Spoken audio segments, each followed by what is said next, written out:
Hello. Today I'm reviewing Blackest Night JSA 3-issue run from DC Comics. And let's see, the mystery men of yesterday are back and they seek the hearts of their new counterparts. Mr. Terrific versus Mr. Terrific, Dr. Midnight versus Dr. Midnight, Sand versus Wesley Dodds. Can the new generation of heroes survive the rise of the Black Lantern JSA? Find out in this all new miniseries from original JSA co writer James Robinson and rising star artist Eddie Burrows. Uh, it's different description than I would have expected for this. But basically, are a bunch of superheroes must have got. It was like they didn't give you much of a description to get you started in this run, so I don't really consider it a 3-issue run that you can just pick up, read, and understand everything that's going on.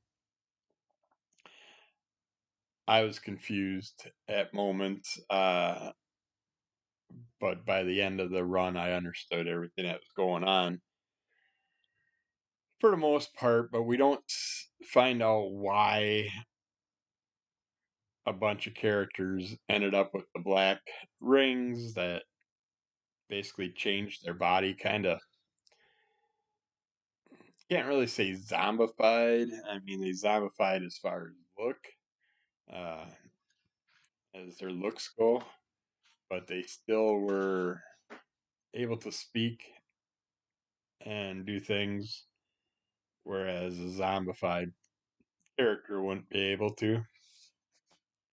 But I love the way they laid this whole thing out. We get these little story shots from the past, talking about characters past and present, I think.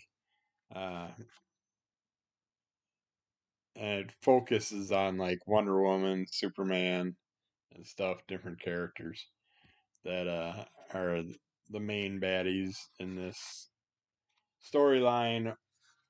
I don't know, and it also focuses on characters that have not been changed, but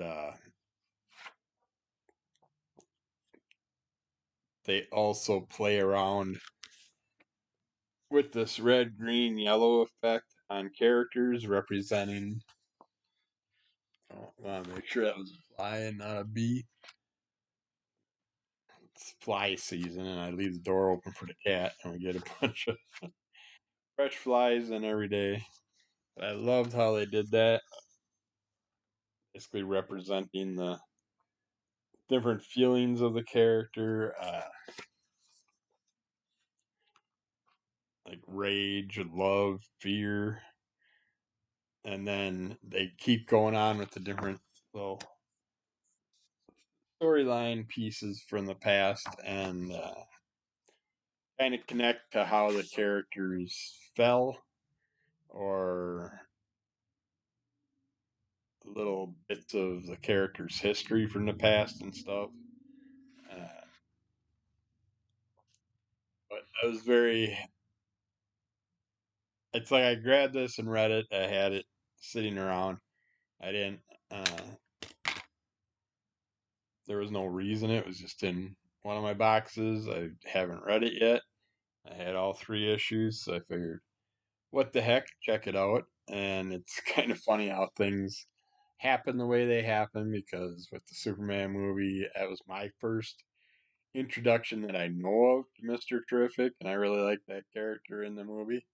And now he's the main character in this storyline, so that was cool. And then there was something else that I grabbed yesterday, and it just happened to have Mr. Terrific in it also.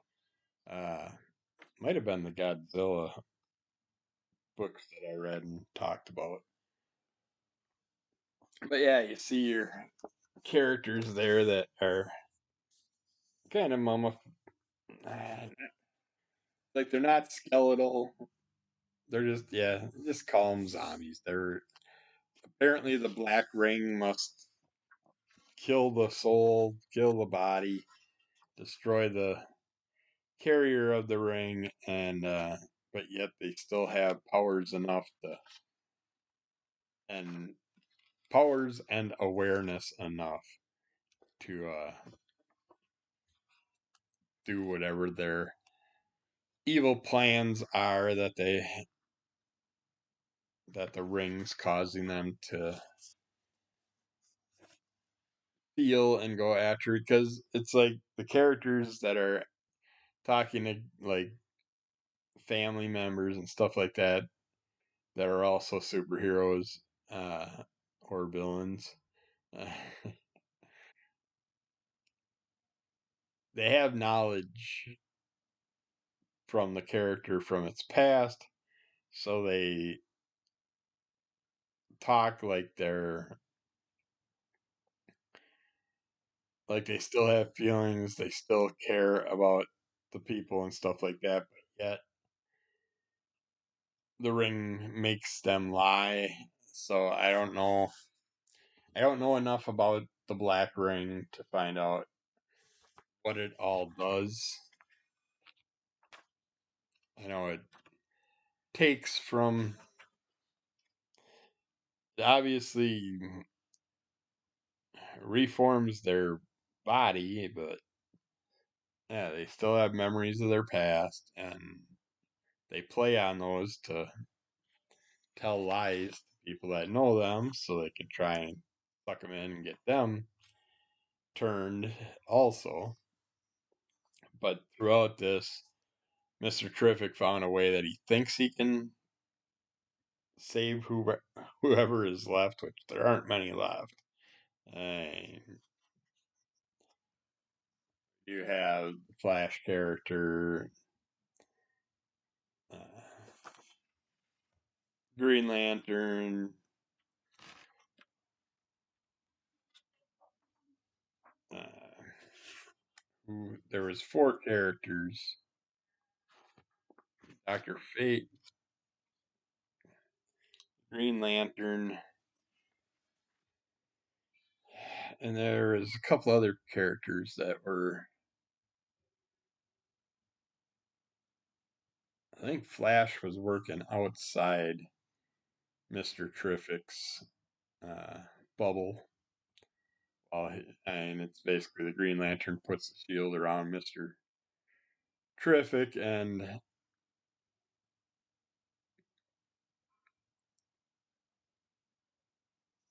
to protect him from the evil Superman finding out what they're doing and trying to stop them. And he's using a few characters' powers to to amplify the power of the weapon. And it's just, you only got a few characters alive. I just love that colorization representing the feelings and all that stuff.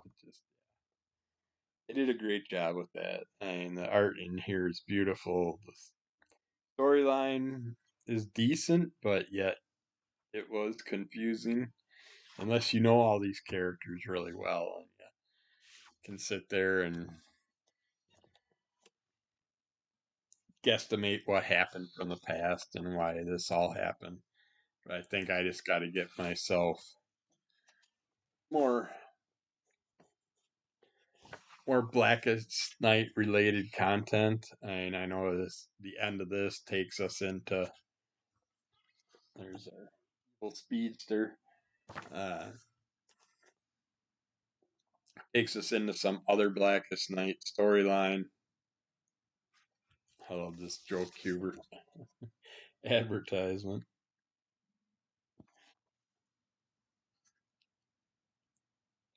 And so I got to find out what came just before this and check that out. See if that can explain a little bit more about what's going on, because I need to know the beginning of the Blackest Night event I guess, and then go from there.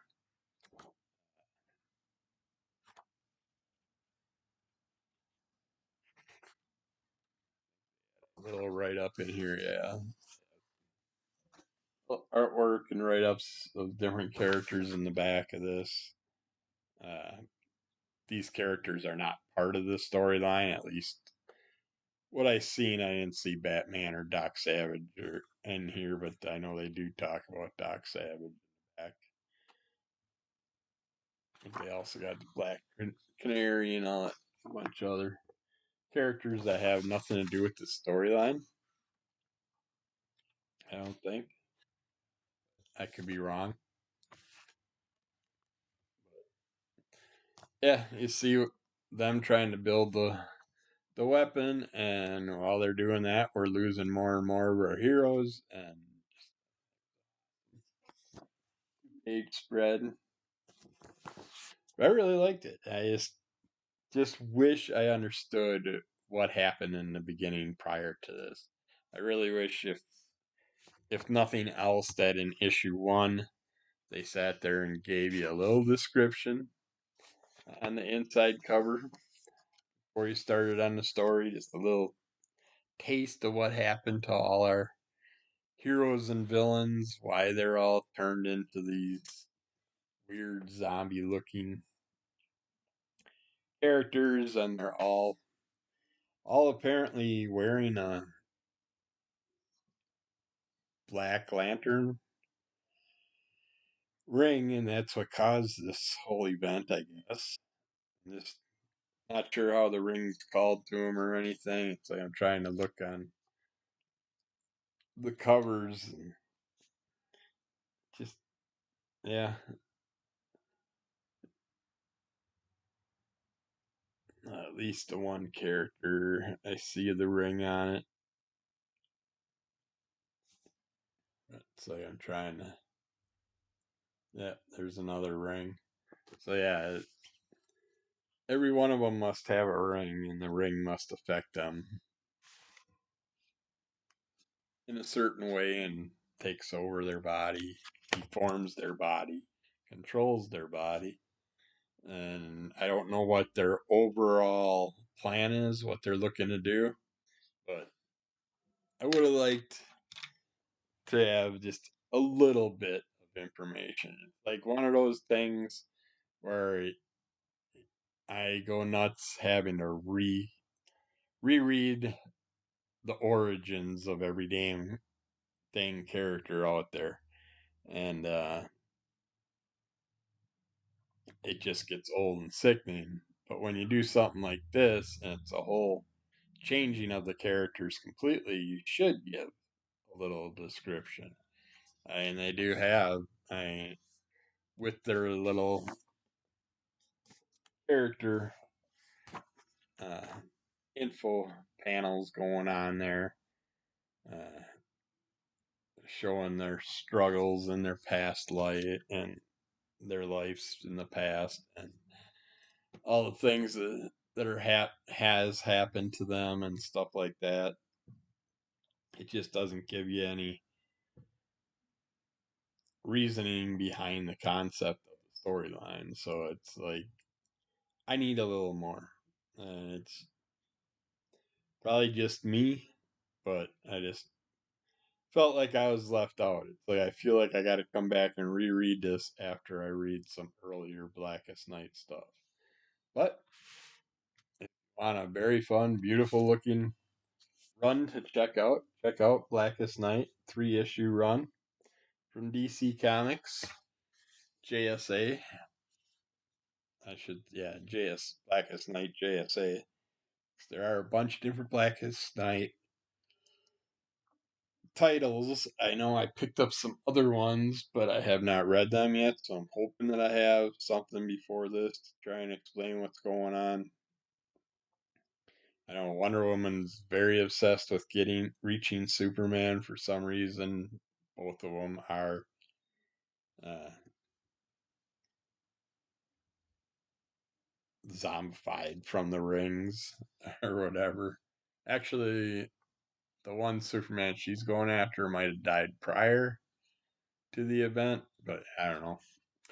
I will read the earlier stuff and I will get back to you because this was definitely interesting. I really liked the way they did it with the art and the layout and showing things from the characters' past and stuff, and just trying to get you to care about everything and everybody that's involved. But we'll see what happens. I will. I am doing a deep go through of all my comics at the moment. So whatever's not in CLZ, I'll at least be going through so I can pull stuff to the side. We got Halloween around the corner, so I'm going to focus today on finding a bunch of Halloween related comics. But I will keep an eye out for any Blackest Night stuff. Also, so keep following Under the Cult of MS. Rate, review, subscribe, tell a friend, give us those likes. Check out Crimson Cult Comic Club. Uh, Leave a comment on Under the Cult of MS, and I will comment back. If you leave a comment on Crimson Cult Comic Club, Anthony runs that page, so he'll be responsible for commenting back. But I am gonna go and look through them, see if there are any comments that I should have responded to. But yeah, I don't know why I'm going on about that. I'm trying to avoid going to get a bunch of work done. So, all right, take care, and we'll talk to you again soon. Bye.